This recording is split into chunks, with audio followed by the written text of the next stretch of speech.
Yeah, hi Thanks. Rishabh. Hi Ritesh. Hi Pratiksha. How are you? Pratiksha, you take care. I think the sore throat continues, right? So you please take care. Yes, Ranish, how are you? How has your day been? It was great. It was great day, and just finished my office work and jumped into this call. So yeah, Nice. it was, Incidentally, there is a co-founder and my partner. His name is also Rajneesh Kumar. I checked that. I checked and find out the owner name is Rajneesh. So So it just feels like so. The name is something I take with exactly. So this name is something I take probably 5 times a day. So I think it just feels like we may have spoken earlier. Okay, so of course we've read about your profile, we've read about your certification, we've read about whatever you've written in. Tell us three things which is not a part of your profile, not a part of my resume. Correct. not a part of your profile, yeah, or not part of your resume. That's right. All right. So it should be professionally, or I can tell you about my personal life and things. Whatever, your personal choice. Your personal choice. All right, so let's start with my family first. So my family is based out in UP, and they relocated in 1994 in Delhi. And my father is working in a pharma company since last 30 years in a same company, and it's a basically middle class family. And very few things I learned from my father, and one out of them is the loyalty which he shows to his company. He's going to retire next year from the same organization which he joined when I was born in 1994.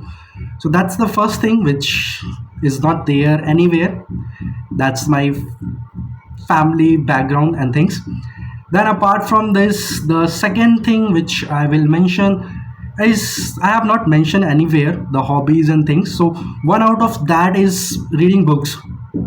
Very common hobbies and very normal things to mention in the interviews, but what's unique, like I started these things after my graduation. I started reading books to reading motivations and quotes. So I learned a lot of things. The first thing was like how to sustain in the sales. The first thing that I learned through the books like 10x, then the Grant Cardone, one of my favorite writer, who like emphasize or who like make the sales very extravagant, doing the multi events in the across the different global countries. So learn a lot of things, being that high, how to be high in the sales and then sustain. So that was the very first learnings I get in India Mart while I was working a very challenging environment. India Mart gives one of the most challenging environment for any salespeople, and they hire new and beginners who wants to learn. So that was something which is still helping me to sustain in any environment and anywhere wherever I goes. So ethics and the things that I learned through that books and through that India Mart journey, that still I have, which again could not be covered in any CV, any interview, and anywhere. That could be just shown in how exactly I perceive the things, how exactly I work in any organization with any person. So that's the second thing, which I believe not there. Now let's come on the third thing, and the third thing that is not in the CV. So uh, I just recently did my MBA in 2023 because I was believing that in sales I do not require degree. My skills and things only based of that I can grow. I can be a manager. I can go because in that environment I was in India and in other organization where I was working, I find out that people are getting grow because sales do not require degree, which after a certain period I find out that it's not 100% true. Because degree or MBA not just gives you degree, it also gives you a lot of learning which you do not get in the same environment. In one organization you get or you just see only one part which all the people are doing in day-to-day activities, and you just uh, you are doing the same things. But when you go for an MBA, you learn a lot of things, different domain, different things. So when I joined, after a lot of consideration, I was thinking I'll either go the IMs or I'll not do the MBA. So I did that and I find out it is actually helpful. Now anyone ask me, I'll say go for MBA, learn all the things. So you'll have a lot of things, a lot of variety of knowledge, which will ultimately help you when you go for a higher position, go for a management side. So that was one misconception I had previously, which I after doing MBA it got resolved. So three things that's not there, which ultimately helping me to sustain in any organization and in my work day to day activities. All these things, three things affects me and make my personality and things, how exactly I am, who exactly I am. Okay, thank you for sharing that. Okay, so let's understand what, according to you, is sales gossip. In simple terms, it's to convince someone to make them do what exactly you want. Nothing negative or nothing harmful, but it's just to help them to find out a better path or something he's not considering, but after having conversation with you, he get convinced that okay, this is option or this is something which he can do. So according to me, that is what sales is. Okay, where the responsibility starts, where it ends. Responsibility starts when someone starts or someone trusts you. So responsibility starts, and when you deliver the things, when you deliver the results, when you make someone benefited with your advices, with your words. So once you've done your part, so I won't say the responsibility ended, but yeah, you have did one job. Now there could be a different jobs and different responsibility you can do. You can continue with the different advisor or different roles you can keep on playing, because responsibility, I don't think it get ends, it just change. Initially it could be like I am giving you advice, then further on, if you followed my advice, my roles could be how you can do that task. You have done something from my advice, now you how you can pursue that things. If you are facing anything, so I can be a consultant, I can be a guide. So roles just get changed, it do not finish according to me. Okay, I hear you. So when we look at it, okay, so let's move forward. Tell me, what are the three qualities which are required in a salesperson according to you?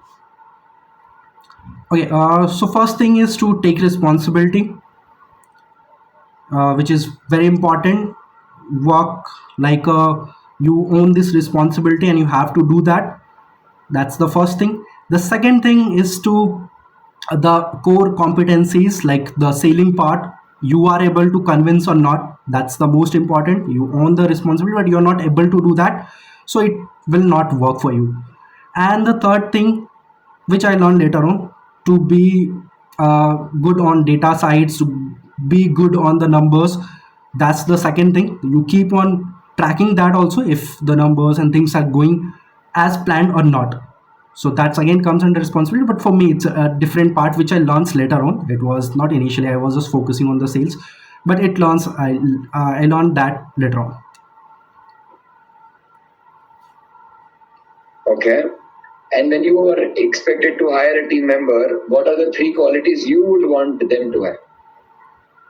First thing I will, which we can check in the interview, is like his skills, his level of conversation, communication, how engaging he is, how much engagement he can brings. The second thing, as I mentioned, which cannot be checked on the interview time, but yeah, with the few questions that could be check his intent, like how much intent he has to work with your organization, how much idea he has with your product. That could be understand how much revision he has made about your company, about the things that could be find out through his answers. And the third things, uh, his background, which is most important thing, which I believe, like how much organization he has changed and what are the organizations, because organizations shape the nature of a salesperson or the employees who are working with that particular organization. and few questions about their personal background could help us understand his personality and how how random changes could be there, like his jobs, his family's background, his father working environment. So all that things also matters. Okay. Okay. Perfect. So when I look at, okay, what would be the three goals you would set for them? What would be three numbered goals you would set for them? Numbers in terms of target, or okay, let's make it in a two parts. The first thing is the target which I'll get as a manager, like what exactly I have to achieve. So I'll divide it. The part of that will go to the team. So first thing is that the target. Then second thing, the process, like if I am setting a process, if I believe that okay, this is the process through which we can achieve the target. So second thing is the process. Then third thing is the monitoring, like if he is following the target, if he is following the process or not, or if he is directly targeting the target to achieve. So that again, what I have observed, few directly go for the target, they do not follow the process. So what category he is, either he is Got it. directly targeting that I'll achieve, you just don't care, I'll give him space, I'll make him do his way. And for the others who are process oriented, who do not know how exactly they will do the target, I'll set a process for them, that okay, just follow the process, I'll keep a check on that. So for me, two kind of persons, and three things that I can set for them will be this. Hmm. Okay. So let's understand, right? Okay, when we go further deep into the sales, what is the most important skill? Okay, for me it's communication, it's always communication. Sales is all about communication, how you communicate, how you engage the stakeholders, how you engage the person who you want to close. So one thing that I prioritize is communication. Okay. What is your take on AI? AI, like I in the COVID I find out, as I mentioned, I have few certifications which I did in the COVID period. I realized that okay, upscaling is something uh, through which we can sustain in a long term. So I did multiple certifications, and during that period I comes to know about the power of AI. When the chat gpt launched, I used that, and I find out all my learnings, all things that I learned through a year, through a rigorous study, all thing can I can get it just with a one prompt. So that was the moment, or I'll say that was the miracle for me, that okay, just with the one thing and I'll get all my 1 year learnings in a just one go, whether it's a code, whether it's a things. So from there I again, that was the moment I started to switch it to the SaaS part, into AI things. And during that, and throughout this journey, I find out that this is not limited to this part, the automation, the things. So it's AI at this moment is so much powerful that we are not required to do the day-to-day activities, the repetitive task. AI is going automating all that things. In my organization, in the Mike Legal, the main thing that we are doing for the legal is the automation. They are what they are doing on a day-to-day basis since last 20 or 30 years, the AI is doing for that. They are not required to do that. So now it has come to certain level. So for me, AI is some, in a layman term, it's a miraculous thing, it's magic. You just get things at your fingertips, anything, just say. Okay. Is it okay if we extend by 5 minutes? Sure, no worries. 5 minutes. I have three more questions, and I think we are good to go. The first question is, why do you want to leave your current company? Okay, so for the Mike Legal, it's again one of the best organization that I have worked with, and product wise, again, it's a very useful product. So nothing as such in terms of product, in terms of working culture. But the only constraint that I have right here is it's a bit a niche. It's a complete niche product that's particularly for the legals and law professional.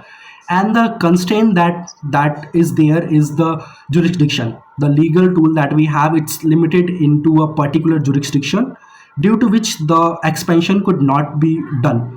And when I joined with a certain expectation to grow, to be some to follow the paths, to be a better version, to better position, have a better position in my journey. That one is not fulfilling as of now, because the expansion, as I mentioned, it's a limited market, and we have to expand in that. So that was the part which I'm constraint which I'm having, and looking for organization which could give me a more better exposure in terms of global things, in terms of a more varied market, more varied client base, like as in the remote desk I check, it's a tool that could be useful for any department, no limitation on in a particular legal is a part. Legal could use this tool because the security and data breaches, that is very common in the legal profession. So that was the ultimate point due to which I am looking for a change. Okay, got it. So, I mean, because of expansion, let's put it in one word. So basically, you want to expand your horizon. Okay, I that's one. expand horizon, get the growth, get the more better close. Sorry, I'll say more better. Yeah, expansion. You can see. Right word is that. Okay. What are your three weaknesses that you know? In terms of weaknesses, the first weakness that I was aware from start of my journey, that was the being an introvert. That was the most painful point. Like a introvert is going into a sales, so how he will sustain, that was a question I keep on asking myself. But later on I coped with that. I joined multiple organization. Previously I was comfortable with one to one, two to two conversation, but then I worked on that part. Now I am a part of a Toastmaster community, which is a global market where we have to speak in front of 50, 60, or 1,000 people. So I have overcome of that. The second part, second weakness that I can mention is uh, let me think. I focus bit on the theoretical side. I, being a science student, not a B.Tech but a BSc graduate, so I was bit theoretical about the things, not that much of a experimental part. But again, in the sales I find out that okay, that is not a challenge for me. But yeah, even though that's I count it as a weakness. And the third point that I can mention, about my weakness is bit data oriented. In India Mart, my manager used to say, you should doing a data or coding job. You are just being on the laptop and doing the things, finding out prospect online. You should go on the market. You should do the cold calling. So that was a thing that I have from the starting of the things. But now I think that's the benefit for me. Now we have to find out prospect online on LinkedIn. So I have finally got my weakness as a plus point. Last question and last minute here, right? So the question is, what are your two wins? One win we of course read on your profile, which is about 3 crore. Apart from that, any two wins you would like to share with us? The big wins. Okay, so the first big win that was for me, the first one. These are the later ons. The first one was when I joined the sales. I never planned. When I sustained in India Mart, one of the toughest. That was the biggest win for me. I never thought I will be doing this. It was a challenge for me, which I took it. A lot of people said that okay, you are not fit, maybe not fit for that profile. But when I sustained there, so that was the moment I believed that okay, I can do anything. That was, sometimes you think that okay, I have achieved this, so I can do anything. So that was the first win which I get. And then later on I stopped learning, stopped the, as I mentioned, through India Mart than Quicker. It was bit challenging job, so I stopped learning. My thinking was something else. I When I got the interest about the this digital things, when I joined the full stack development and this data science course, when I completed that, that was again a big, when I got my certificate, that was another win because I stopped my learning. I was not focusing on that part. When I did that, then I find out that okay, now I can B, I can continue my job and I can still pursue my learnings and my passion, which was again the learnings. Then I continued, did multiple certifications, and I think I could continue more certifications, more learning, because that's the only way I can sustain in the market, whether I am in the sales or anything. So that was my second win, apart from what I'm doing in the sales and what exactly I'm day-to-day activities, targets. That's a every month's thing. Every month we get a target, every month we did it, quarterly, half yearly, yearly. That I have been doing since last 7 or 8 years, so that's a part of Okay, my so life. just a follow-up quick question here. So if there are 12 months in a year, how many months do you hit the target? Uh, in current one, it's quarterly. We have a quarterly review, and then we finally we see the yearly target, like yearly how much, because the sales closure cycle is big here, like 2, 3, 4 months. So it take times. But previously in India Mart, in Quicker, and in that organization, it was month on month target. So around 8 or 6 to 8 months we hit the target. 4, 5, 6 months we miss the target. That's usual thing because we cannot hit that. But 60 to 70% of months I hit my targets. Okay, got it. Thank you. Thank you for sharing your thoughts. Now, the final last minute to you. Any question you have for us? We would like you to give you the opportunity to talk to us and ask us also. All right. So, like I already researched about the company, about the product, about the things, how things is going on in the organization remote desk.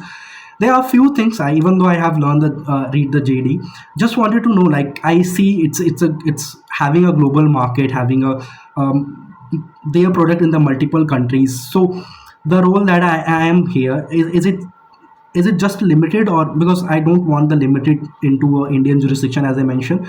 So how exactly it's working? It's divided or something, if you can. Yeah, okay, sure. So thank you for asking that. See, Remotedesk per se as a company is spread across, and we have 50% India, 50% outside India. So sometimes what happens is, the bigger companies, right now our customers are Accenture, Tech Mahindras, and so on and so forth. So they're spread across multiple geographies. Okay. That's one way. Secondly, we are building teams wherein we would want to focus outside India and we want to focus in India.